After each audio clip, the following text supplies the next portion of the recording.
name is Birgit Merens and I'm working as a scientist at Sciensano, the Belgian Scientific Institute for Public Health, where I'm responsible for the service Risk and Health Impact Assessment.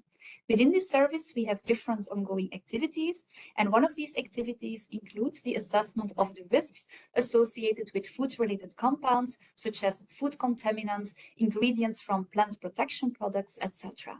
Within this presentation, I will give you a brief introduction to the concept of risk management, and I will also show you some case studies from the food area in order to demonstrate how the outcome of risk assessment can be used to support risk management. It is indeed important that we try to manage the risks, because already early in life we are exposed to many different risks. And it is not very useful to start avoiding all these different risks, but instead it's important to find ways to deal with the different risks. And this is also nicely reflected in the following statement, which highlights that there is no point in getting into panic about all the different risks in life without having compared the risks where we worry about to the risks where we don't worry about, but maybe should worry about. And in order to be able to compare the risks, we need to quantify them. And this is exactly what we aim to do in risk assessment. So risk assessment is about calculating the chances that a certain adverse event will occur. And it is important that this is done in a science-based manner. On this slide, you can see, for example, the odds of dying. And maybe contrary to what is perceived by many of the people, is that the odds of dying into a car accident are much higher than the odds of dying in an airplane crash. So why do we do then this risk assessment in the end? Now, once we have more information on the risks, it allows us to make more informed choices. For example, let's go back to the odds of dying into a car accident. We know now that they are much higher than the odds of dying into an airplane crash. So when you travel, you might still decide not to take the plane, but you can then not really use the argument that the odds of dying into an airplane accident are higher than the odds of dying into a car accident. But of course, you can have other reasons why not to take the plane.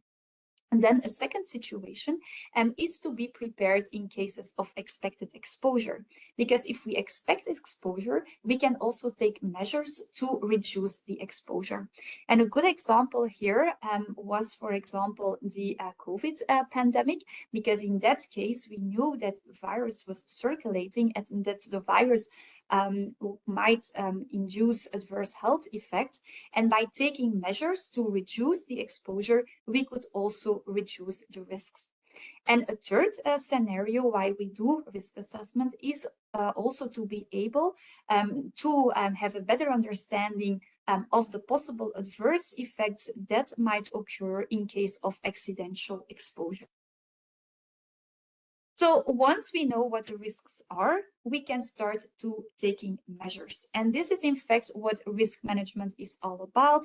It's about taking measures in order to reduce the risk. So again, let's take the example of the high odds of dying into a car accident. Once we know that indeed the odds of dying in a car accident are high, we can take measures in order to reduce these odds. And examples are, of course, wearing a seatbelt. Another example is the prohibition to use a cell phone when driving the car, etc. Risk management is part of the larger risk analysis process. So here you can see the three different parts of the risk analysis process. So as mentioned, we start first with the risk assessment. The risk assessment on its own consists on one hand of the hazard characterization and the exposure assessment, and then both types of information are combined into the risk characterization. Then after the risk assessment, we go to the risk management to take actions. And another process in the risk analysis is also the risk communication. But today we will just focus on the risk management. And so the risk management is just taking measures in order to reduce or to avoid the danger or the adverse event. So Here is also another example, an example related to food, because it has, for example, been shown that fish can contain heavy metals, and these heavy metals are known to cause severe human health effects. So once we know the risks associated with the consumption of fish, we can compare different options. If we want to completely avoid the danger, if we want to have no risks, then there's only one possibility, and that is when we have no exposure. So then the solution would be to stop eating fish. However, we know also that fish can be part of a nutritionally well-balanced diet. So in that sense, it also is useful to compare, for example, the level of heavy metals in different fish, so that we can then see what the risks are associated with the different types of fish. And this can then help us to make not a very radical decision and say, okay, we will not eat fish anymore, but instead maybe to include certain fish more in our diet than others. So it allows us to make informed decisions.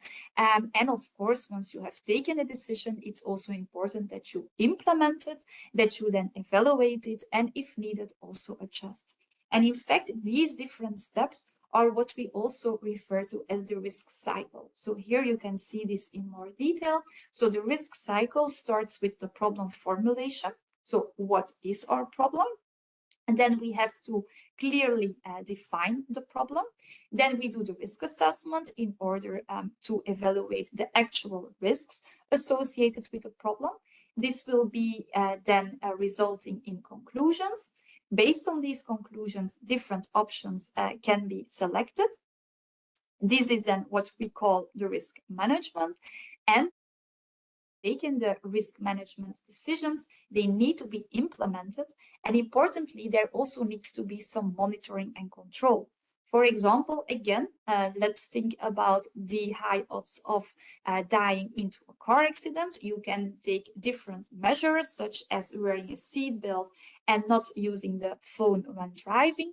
However, if there's no control, if there's no clear framework on how to deal with situations where these rules are not followed, and then the impact of your risk management decision will in many cases be very limited.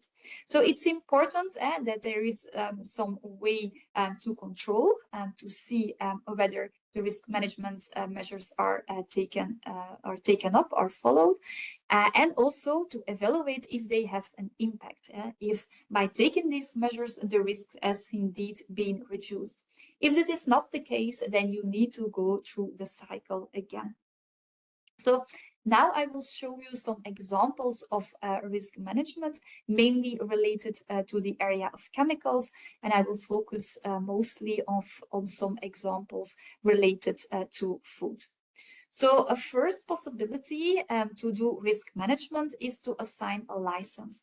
And this is, for example, the case for veterinary and human drugs, but also for pesticides and biocides. So this means that if you want to use a new ingredient for a pesticide, or also what we call plant protection products, then a whole dossier needs to be compiled with data about, amongst others, the toxicological properties of these active ingredients, but also about the exposure. And then this dossier will be evaluated, and based on this evaluation, then a license will be assigned, yes or no. Another possibility to do risk management is to work with positive lists.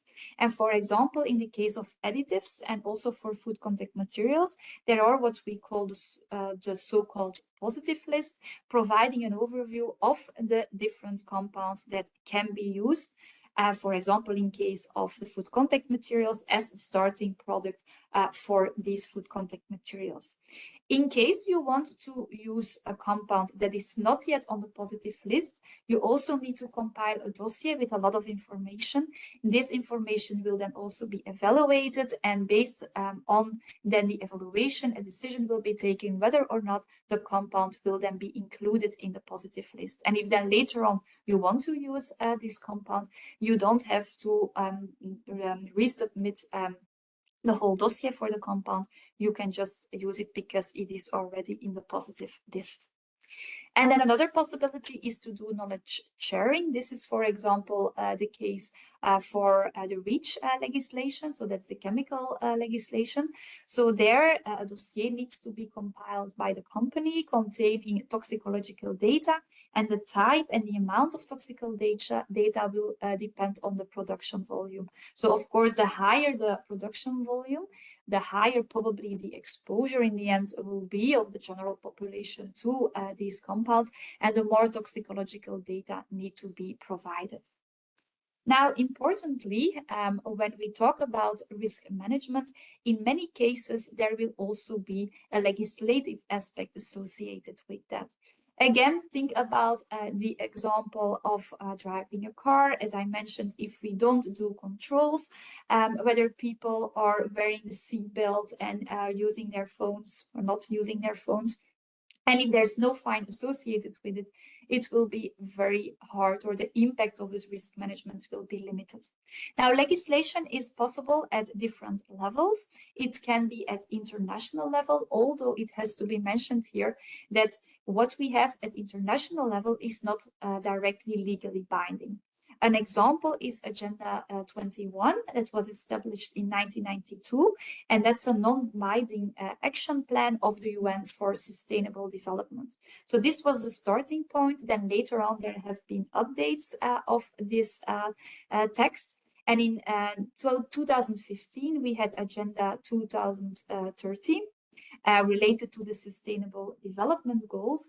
And in fact, there we have here the 17 Sustainable Development Goals that were described. And for example, when we think about the context of food, there is one that refers to zero hunger. So it's important that everybody has access to food, but also more importantly, safe food. So this is also an important requirement. Now, as I already mentioned, so these sustainable development goals are not legally binding, so it's more like a call for action, and it's then up to the countries to translate these sustainable development goals into their national legislation. Now, in Europe, we also have, in addition to the national legislations, we also have the European legislations. And there we have, on one hand, conventions and treaties approved by the member states. And in addition to that, we have the regulations and the directives. So the important difference between the regulations and the directives is that the regulations directly apply into the different member states, whereas the directives first need to be translated into a national legislation. So examples of regulations, European regulations, is the one related to plastic food contact materials and to classification, labeling, and packaging. Examples of directives are directives related to the protection of workers and the protection of the environment. So it means that these directives then need to be still translated into a national legislation. So then, besides the European legislations, we have the national legislation. One important example is here also the pesticides formulation, and the situation can be quite complex because, as I just mentioned, the pesticide formulation, this is something that is regulated at the national level. However, the ingredients for the pesticides, that is regulated at European level. So there are also different levels sometimes of legislation. And another example is for the food contact materials. So in case of the coatings, in Belgium, we have a specific national legislation which does not apply necessarily in the other member states. This is in contrast to the plastic food contact material legislation, because this is a European regulation that is also applies in all EU member states. So even in a same food area, the legislation can be at different levels. And in Belgium, the situation is even a bit more complex because we have different regions, and you can also have legislation for a specific region, which is, for example, the case for the Flemish legislation on the environment. So now, after this general introduction part, I will continue with 3 case studies from the food area. And for each of these case studies, I will go through the different steps of the risk cycle. So in order to show you, first of all, what is the problem, what is the outcome of the risk assessment, and what were then the risk management decisions based on the outcome of the risk assessment. So let's first start with a case study on aflatoxins. So first of all, what is the problem? Aflatoxins are natural contaminants that are produced by fungi, so in this case aspergillus, that colonize food and feed, mainly in warm and humid climates. And so due to the global warming, we also see that in areas where these natural contaminants are currently not that frequently present, that their occurrence will increase in the future. So what is then the problem with these natural contaminants? So we know that they are present. Our problem definition is, does the presence of these aflatoxins, and in our case, we are mainly interested in aflatoxin B1, in these foods, such as maize, rice, spices, and so on, does this now also pose a problem for human and or animal health? So a first step then here was also to do the risk assessment. This was done also by the European Food Safety Authority. And they concluded that the aflatoxin B1 is genotoxic and also a strong carcinogen. So of course, these are serious adverse human health effects. So for this endpoint, they also derived a reference point. So that was the benchmark dose level 10. Which was then used to perform the risk assessment. And so the BMDL 10 value was 0.17 micrograms per kilogram body weight a day. And it was based on the induction of hyperplasia in liver cells and tumors in male Fisher rats after oral administration of aflatoxin B1. So that was then the reference point. And then in order to assess the risk, the exposure of the human population to this reference point need to be compared. And it was observed that for most of the exposure scenarios, so the margin of exposure, so the MOE, between the reference point and the exposure was lower than 10,000. And in case that this MOE is lower than 10,000, it is concluded that the exposure is associated with concerns for human health. So we know indeed that the current exposure to aflatoxins can be associated with adverse health risks. So it was important to take risk management decisions in order to try to reduce the exposure. And so one of the risk management decisions that was taken was to put maximum levels for aflatoxins in food and feed. And so at the international level, we have the Codex Alimentarius. And in this Codex Alimentarius, maximum levels for different food contaminants are provided, also including aflatoxins.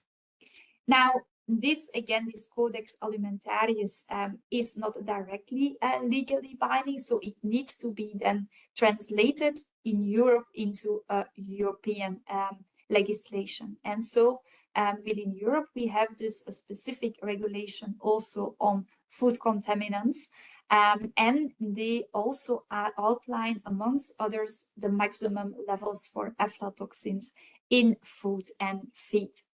Here it's important that they are maximum levels, so when controls are done, the measures that are the levels that are measured should be below these maximum levels.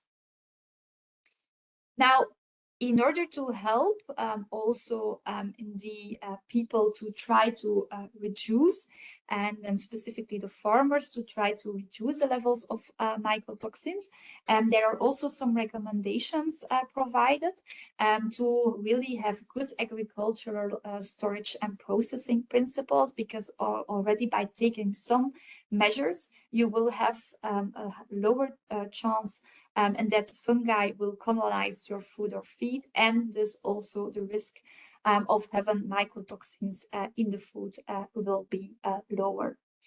Now, and this also refers then to what I mentioned before, it's not enough to set maximum levels in a legislation. It's then also important to do some controls to see if the levels are exceeded, yes or no. So intensive controls are needed, and also prevention campaigns were organized as part of the risk management.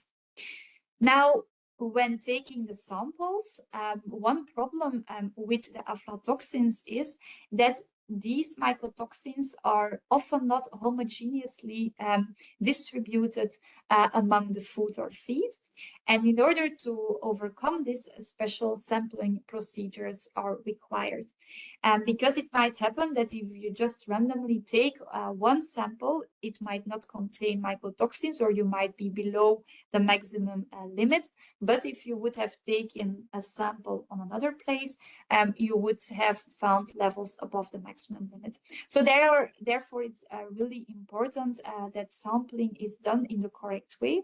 And so this is also described in European legislation on how to do the sampling. Now, another thing is that our knowledge also evolves over time. So we might also need to see if we need to revise certain risk management decisions that previously have been taken. So in 2009, EFSA concluded that increasing the levels for total aflatoxins from 4 to 8 or 10 micrograms per kilogram for all tree nuts would not have an adverse effect on human health. So it was possible to increase the maximum level. However, then later, almost 10 years later, EFSA also concluded that a possible increase in the maximum levels of aflatoxins in total in peanuts and processed products thereof would, in contrast to the other situations, so for all tree nuts, that in case of peanuts and processed products, this would be associated with an increased risk for aflatoxin-induced cancer. So in this case, it was decided not to increase the maximum limit. So this is also very important to take into account that risk management is not set in stone, and that risk management measures need to be reevaluated, first of all, to check what the actual impact is, but also to see maybe on new knowledge whether they need to be revised or not. A second case study that I would like to discuss with you is a case study on acrylamide. Here again, first of all, what is the problem? So acrylamide is a process contaminant that is formed in starch-rich food during the cooking at high temperature due to a reaction between sugars and amino acids in what we also refer to as the Maillard reaction. So we know that acrylamide is present in many different food products, so you can see them over here.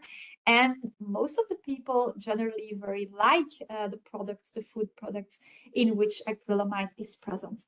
So the question is now also again, does the presence of acrylamide in certain foods does this pose a problem for human health? Again, EFSA did a risk assessment and they concluded that like aflatoxin B1, acrylamide is genotoxic after metabolization, and it's also carcinogenic.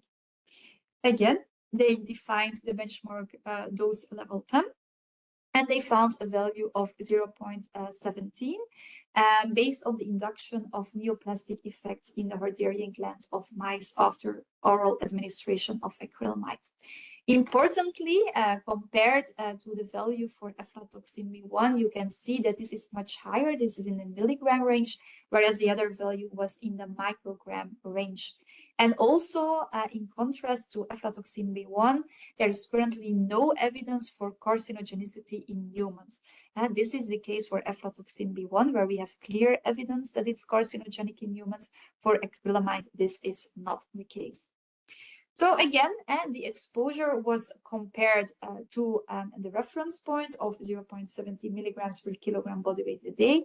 And also here the conclusion was that in many exposure scenarios, the margin of exposure was lower than 10,000, so that there was a concern for human health related to the exposure of acrylamide. Again, then, risk management measures were taken. So first there were risk mitigation measures, and what was done for acrylamide was the formulation of benchmark levels. And what is important is that these benchmark levels are not maximum levels. So they are not as strong as the maximum levels for the aflatoxins, where it was clear that in case that you're above these levels, then the batches had to be removed or destroyed. But here it's more like a kind of guidance values. They are also included in European legislation, and so you can see them over here, and you can also see that there are different benchmark levels for different food products. Now, what I also always find interesting about acrylamide is that they have also really provided recommendations for consumers, because one of the food products that contains a lot of acrylamide are the French fries. And in fact, the browner, the darker the fries are, the more acrylamide it contains. So that's why EFSA has come up, or it was the European Commission, they had come up with different images where they showed how the French fries should ideally look like in order to assure that they would not contain too much acrylamide. And so you can see that here you're still okay, but here it's already starting to become a problem, and that in this scenario, the French fries might really contain too much acrylamide. Now, if this is very often used in practice, I'm really not sure, because I have not yet seen this in our Belgian frituren. And also at home, I don't think you will be using these images when you're doing the cooking, but just to make you aware, that's this type of, this is also a kind of risk management measure that has been taken. And so then I would like to end with a third case study on bisphenol A. And bisphenol A is one of the most produced chemicals worldwide. And amongst others, it is used as a starting product in the synthesis of polycarbonate plastic and epoxy resins. And it is very often used as a starting product in many food contact materials, including baby bottles. It is allowed to be used in food contact materials, so it is included in the positive list. But as you will see later, there are certain situations, certain food contact material applications for which it is no longer allowed. And so what is in fact the problem with bisphenol A? Okay, we know that it can be used as starting product in food contact materials, but normally if the bisphenol A would stay in the food contact material, then there would be no problem, because we are not eating, consuming our food contact materials. However, we are consuming the food that is in contact with the food contact materials. And there it was shown, in fact, that there is a lot of migration from the food contact materials into the food. So then the question was, does the presence of bisphenol A in food, so originating from food contact materials, but also from other sources, does this pose a risk to human health? So here also EFSA did an evaluation to assess the possible risks associated with exposure to bisphenol A. So this first opinion dates back from 2015. So again, in the risk assessment, first the toxicological properties were evaluated, and it was decided that the critical effects, so the effects occurring at the lowest doses, were the effects on the liver and the kidney. Then also the exposure was assessed, and as I already mentioned just before, one important source of exposure was the migration of bisphenol A from the food contact materials into the food. However, there are also many other applications in which bisphenol A is used, so not only in the packaging, so in the food contact materials, which is also larger than only packaging, but it can also be used in dental products, in medical devices, in the industry. It can also be present as a contaminant in the environment. So within the evaluation, not only the bisphenol A coming from the food was considered, but also other sources were considered. Now, when they then compared the exposure to bisphenol A to the tolerable daily intake based on the critical effects, which were the effects on the liver and the kidney, they observed that the exposure to bisphenol A was generally 3 to 4 times lower than this tolerable daily intake, which was set at 4 milligrams per kilogram body weight a day. However, you can see here that they refer to it as a temporary tolerable daily intake, and this was due to the fact that there was still a lot of ongoing discussion about the endocrine properties of bisphenol A. However, already in this opinion of 2015, EFSA clearly recognized that bisphenol A has endocrine disrupting properties.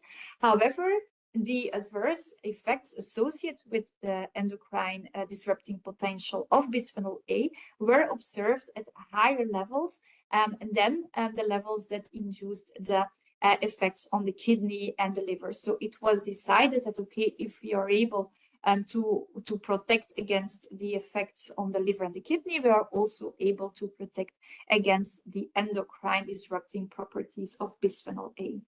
However, there remained a lot of discussion on the possible endocrine effects at the low doses. And so, in fact, what was observed was in general, and that's effects at low doses were reported in generally by studies performed by academic partners. The fact was that in these studies, they looked at effects at endpoints that are generally not considered in the traditional studies.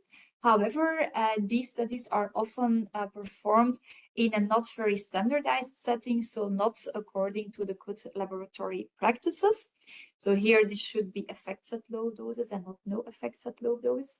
On the other hand, there were the studies performed by industry, done in very standardized settings, and in general, they did not observe any of these effects at low doses, but they also sticked in general to more the traditional endpoints. So in order to better clarify if there was now indeed an occurrence of these effects of at low doses, yes or no, a big study was set up, the Clarity BPA study, which was a consortium linking academia and regulatory partners in order to obtain much more insights in this toxicity of BPA and to see whether or not these effects at low doses were occurring. So the study was done really in a harmonized setting as in industry, so according to GLP, etc. But on the other hand, also additional endpoints were included.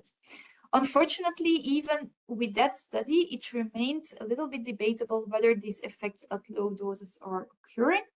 Now, nevertheless, some important risk management decisions were already taken in 2011, so even before the first EFSA opinion came out.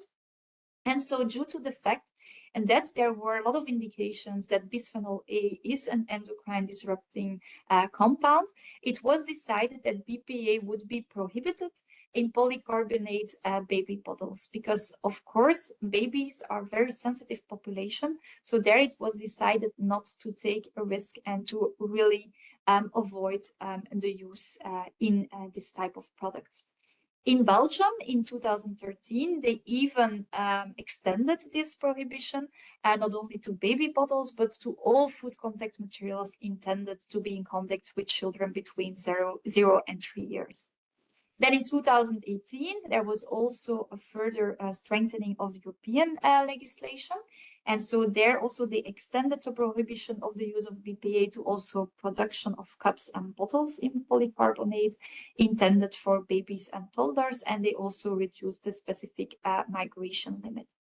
So this is a kind of also example of the precautionary principle, because although already at this time there were no clear indications that BPA exposure would really lead to adverse health outcomes, but since there were some indications and since we know that certainly babies and small children, which are still full under development, that they would be particularly sensitive to endocrine disrupting properties, it was decided to apply the precautionary principle. So this is also possible to do that. Of course, you cannot always apply the precautionary principle because this is just not workable. Now, important to highlight is that in 2022, there was also a re-evaluation of the risks associated with exposure to BPA in foodstuff. And then you can see that there was a new TDI, and this was just much lower. It was only 0.2 nanograms per kilogram body weight a day. And it was now not based on the effects on liver and kidney, but instead on effects on the immune system. And so we saw here then that for all age groups, this limit was exceeded. So based on this opinion, then there was the proposal to have a restriction of BPA and other bisphenols in all food contact materials. However, so this initiative is still ongoing and there's not yet a final decision taken. So to end with, I would also just like to mention, and that's again here, it's important to do the monitoring. So for example, in case it will be decided that bisphenol A can no longer be used in food contact materials, then it's important to also monitor whether exposure is also decreasing. And one way to do that is to monitor the concentrations in food. But as I mentioned, it's not only exposure via food, but also via different routes. And so one way to cover for exposure through the different routes is by making use of biomonitoring data. So these biomonitoring data can really help to support the evaluation of the impact of risk management. And then finally, what I also would like to highlight is that, of course, if we cannot use BPA anymore, and then other compounds will be used. And many of these are structurally similar to BPA, so then it's very important to evaluate whether the compounds that we are using instead of BPA, whether these are also not associated with possible risks for human health, because it would be really a pity if we would replace BPA by something else that we think safe, but in the end also contains serious risks for our human health. So this is something that needs to be taken into account when taking risk management decisions, that we do not replace something by something that's maybe even more dangerous. So that was it from my side. I hope you have enjoyed the presentation. In case you still have some questions, you can always contact me on this email address. And so thank you for your attention.